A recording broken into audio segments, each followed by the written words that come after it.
قریبی رشتہ اور ان 3 کتابوں کے اندر درج ہے. تاریخ ابن سعد، طبقات ابن سعد، تاریخ ابن خلدون، تاریخ الخلفاء، ان کے اندر درج ہے کتنا قریبی رشتہ. حضرت عثمان کی بات کرنے لگا ہوں، بات کو اختتام کی طرف لے جانا چاہتا. حضرت عثمان رضی اللہ عنہ، ان کا واقعہ تو بے شمار، صرف ان کی رشتہ داری بتا دوں. تھے تو وہ 2 داماد رسول، وہ رشتہ ایک الگ، لیکن روایات میں ہے، معتبر کتابوں میں درج ہے، حضرت حسین رضی اللہ عنہ کی 2 بیٹیاں تھیں. ایک بیٹی کا نام تھا سکینہ اور ایک بیٹی کا نام تھا فاطمہ. حضرت سکینہ رضی اللہ عنہا کی شادی حضرت عثمان رضی اللہ عنہ کے پوتے جن کا نام تھا عبداللہ بن عمر بن عثمان، ان کے ساتھ نکاح ہوا.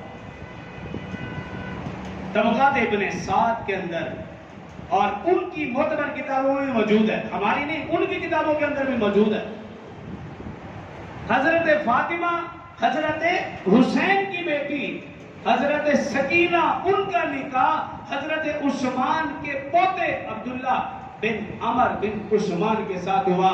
اور حضرت حسین کی دوسری بیٹی جن کا نام تھا حضرت فاطمہ رضی اللہ عنہا، ان کا نکاح، ان کی شادی بھی حضرت عثمان کے ایک اور پوتے جن کا نام تھا زید بن عمر بن عثمان، ان کے ساتھ نکاح ہوا. ایسے قریبی رشتہ داریاں اور ایسے قریبی تعلق. لیکن افسوس کے ساتھ آج ہمارے بہت معاشرے میں جس انداز سے بیان کیا جاتا ہے، سوائے نفرت کے اور کچھ حاصل نہیں ہوتا. تو اس لیے میں نے گزشتہ جمعہ بھی عرض کیا تھا، آج بھی عرض کر رہا ہوں، جب بھی صحابہ اور اہل بیت اعظام کے متعلق جانچنا پرکھنا ہو تو معتبر علماء کی باتیں سنیں. اور دوسری بات، حضرت حسین رضی اللہ عنہ کا جو آپ ولادت دیکھو اور جو آپ ان کی زندگی کی یوم شہادت دیکھو تو ابو بکر، عمر، عثمان رضی اللہ عنہ کے دور خلافت میں بھی دیکھو انہوں نے زندگی کہاں کیسے گزاری.